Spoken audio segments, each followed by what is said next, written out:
fitur pertama berhasil di sini, pendaftaran bendahara. Selanjutnya kita akan membuat login bendahara. Nah, di login bendahara ini kita klik menu login. Nah, di sini akan kita buat loginnya. Oke, di login PHP. Semua yang berhubungan dengan login atau login, logout, pokoknya intinya ada session, kita harus menggunakan session start. Nah, di sini daripada kita memasukkan session start satu-satu untuk login, kemudian untuk index, lebih baik session start ini kita pindahkan aja ke dalam koneksi PHP. Jadi nanti ketika kita include koneksi PHP otomatis session start. Jadi di sini session start. Nah, kalau sudah langsung aja kita include session start. Atau include koneksi maksudnya. Nah, ketika include koneksi PHP yang ada session start di register ini kan juga di atas nih, berarti aman. Jadi kalau ada session start itu harus ada di paling atas. Kalau misalnya itu ada di bawah, kan harus pindahkan dulu ke atas. Kalau enggak, pasti error. Oke, untuk login bendahara, koneksi sudah terpanggil. Kita akan buat kode di sini.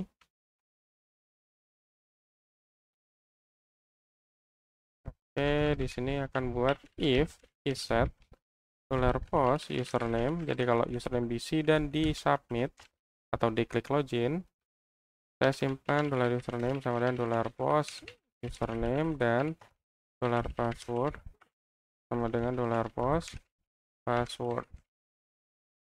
Nah, password tadi kita hash kan ya. Jadi kita gunakan MD5 kembali. Kita cek deh. $check MySQL query. $koneksi. Select bintang from bendahara. Where username sama dengan $username and password sama dengan $password. Oke, jangan lupa titik koma. Don't forget semicolon. Kemudian kita cek nih if $check lebih besar dari 0 atau kita buat MySQL 6 rows. 6 rows cek lebih besar dari 0, jadi kita cek nih apakah datanya ada. Kalau datanya ada, maka kita langsung setting session user. Kenapa session user? Karena di sini di index dia ngebacanya session user ya. Jadi kita samakan session user dengan nama MySQL fetch array si $check. Jadi kita masukkan semua data yang didapatkan dari user yang sesuai. Jika oke, kita tampilkan echo script. Kita kasih alert selamat Anda berhasil login. Else, ini kita copy aja. Kita ganti jadi username atau password salah. Oke ya. Kita coba. Kita masukkan asal login. Tuh, username password salah. Kemudian kita masukkan Johnny dengan password Johnny tadi ya. Kita coba login. Oke, berhasil login. Nah, tapi dia tidak pindah. Kenapa? Karena setelah dia berhasil login, kita nggak redirect kembali. Jadi kita bisa redirect dengan cara, di sini kita kasih titik koma, kemudian location.ref sama dengan index.php. Jadi kalau misalnya berhasil, kita arahkan ke index PHP. Oke, kita refresh, continue. Nah, berhasil login, oke. Nah, dia akan masuk ke index PHP. Jadi, index bisa diakses ketika dia sudah login di index PHP Hello World tadi nih. Untuk titelnya kita samakan dengan yang login, apa ini namanya? Aplikasi pencatatan kas kelas. Nah, Hello World ini kita ganti jadi halaman utamanya. Nah,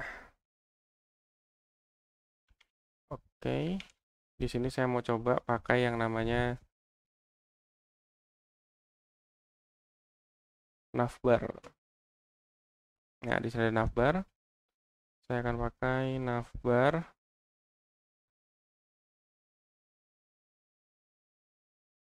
kira-kira yang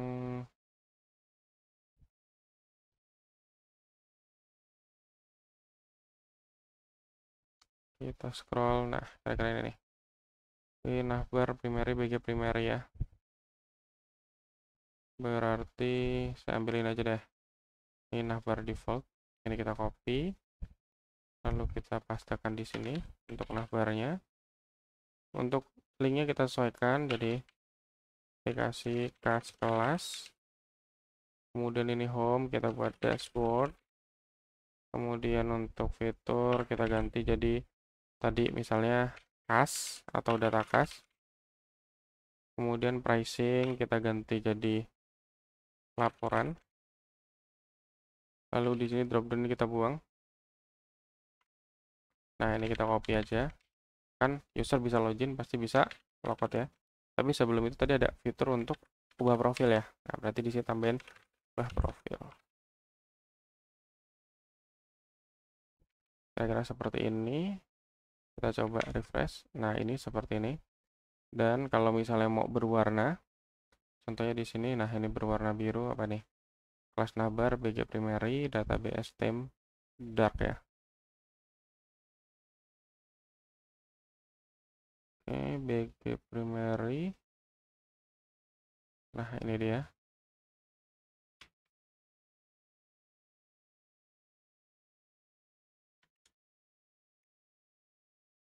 Itu di kelas navbar.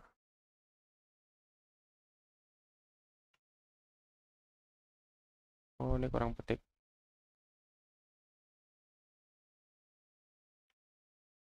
Nih ya.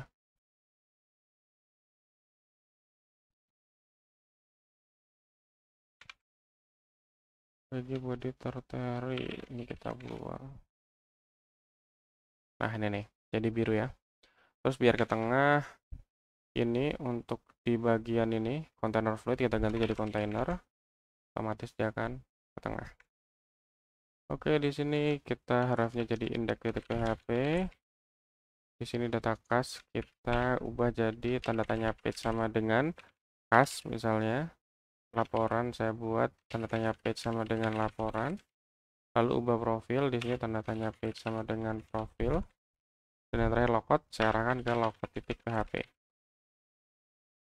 Nah, di sini kita bisa login, harusnya bisa logout ya. Kita buat file baru dengan nama logout.php. Kita buat kode PHP-nya session start dan session destroy. Nah, ini untuk kode logoutnya.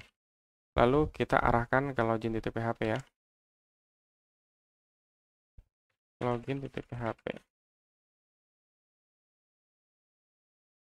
Nah, kemudian di halaman index, jadi ketika kita klik logout, kita kasih konfirmasi. On click return confirm. Apakah Anda yakin logout? Nah, misalnya gitu. Jadi kalau logout berarti dia akan keluar, tapi jika tidak, dia akan tetap di halaman.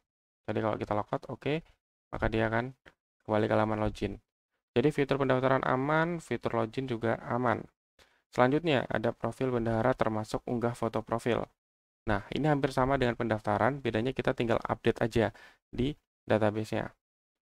Oke, kita login sebagai Joni. Kemudian kita mau coba untuk ubah profil. Nah, ini tanda tanya page profil. Kenapa saya buat seperti ini? Karena saya ingin membuat page-nya menjadi dinamis. Jadi di indeks ini, saya akan buat div untuk kontainer. Nah, di kontainer ini akan muncul halaman yang diminta sesuai dengan page yang diakses. Kita memanfaatkan metode get. Jadi, kita gunakan $page sama dengan is_set $get page. Kalau page-nya ada, maka kita dapetin page-nya. Jika tidak, maka page-nya kita arahkan ke home atau 404. Nah, if file exists $page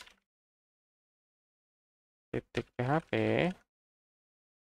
maka kita include $page titik php, jika tidak kita include 404.php. Nah, 404.php apa? Jadi ini halaman defaultnya nih. Nah, di sini error karena nggak ada. Kita buat file baru namanya 404.php. Nah, di sini untuk 404.php saya mau kasih H1 halaman tidak ditemukan. Nah, nih halaman tidak ditemukan. Terus saya mau buat di sini kontainer ini saya kasih mb mt, misalnya mt5 biar ada jarak. Nah, ini halaman tidak ditemukan misalnya gitu. Nah, tapi masa kita baru ke aplikasi cache login, masa langsung halaman tidak ditemukan. Jadi di sini defaultnya saya mau ganti jadi halaman home.php. Jadi di sini halaman defaultnya kita buat file baru namanya home.php. Nah, di home ini saya mau kasih H1 misalnya. H1 dengan nama dashboard. Nah, terus di dashboard saya mau kasih table. Saya kasih kelas table border supaya ada kotaknya. Lalu tr dan td pertama kita masukin user yang login. Kemudian td kedua saya masukin titik 2 dan td ketiga saya masukin php $session user, saya masukin namanya. Nah, di sini kalau kita refresh, nah ini dashboard usernya. Oh, ini belum ditampilin, belum hijau. Nah, nih Joni. Ini biar lebarnya cuman dekat. Saya buat width-nya 1. Nah, ini. Terus di sini saya buat width-nya misalnya 100. Nah, kira-kira seperti ini nih. Lalu saya mau tampilkan waktu login. Nah, di sini saya tampilkan date DMY, jadi tanggalnya. Ini waktu login 9/4/2025 misalnya. Ini kekecilan misalnya 200. Nah, ini waktu login atau saya buat tanggal login. Kemudian ini ada waktu login. Di sini dolar kita ganti jadi date AIS. Nah, ini waktunya. Nah, ini nih. Nah, di sini waktunya 19:13:57. Nah, di ini nih. Sedangkan di sini waktunya 00:14 ya. Harusnya ikutin waktu loginnya. Nah, supaya waktu yang mengikuti waktu kita bisa gunakan set time zone PHP. Nah, ini nih. Dia default time zone set. Nah, kita bisa pakai ini nih. Caranya gampang, tinggal masukin aja. Nah, ini kita taruh di koneksi aja. Karena kan koneksi di-input kemana-mana ya. Kita taruh data section. Dia default time zone set. Nah, ini Amerika kita ganti jadi Asia Jakarta. Nah, kalau ini kita refresh. Nah, ini belum berubah. Coba kita cek lagi di index. Nah, di index ini belum masukkan koneksi ya. Berarti ini kita include koneksi PHP. Nah, kalau misalnya kita udah masukkan koneksi PHP, kita refresh. Nah, ini akan ikutin waktunya nih. 00:16 nih. Oke, halaman dashboard aman. Nih, data kas kalau belum 2 halaman tidak ditemukan, laporan juga tidak ditemukan, ubah profil tidak ditemukan karena kita belum buat.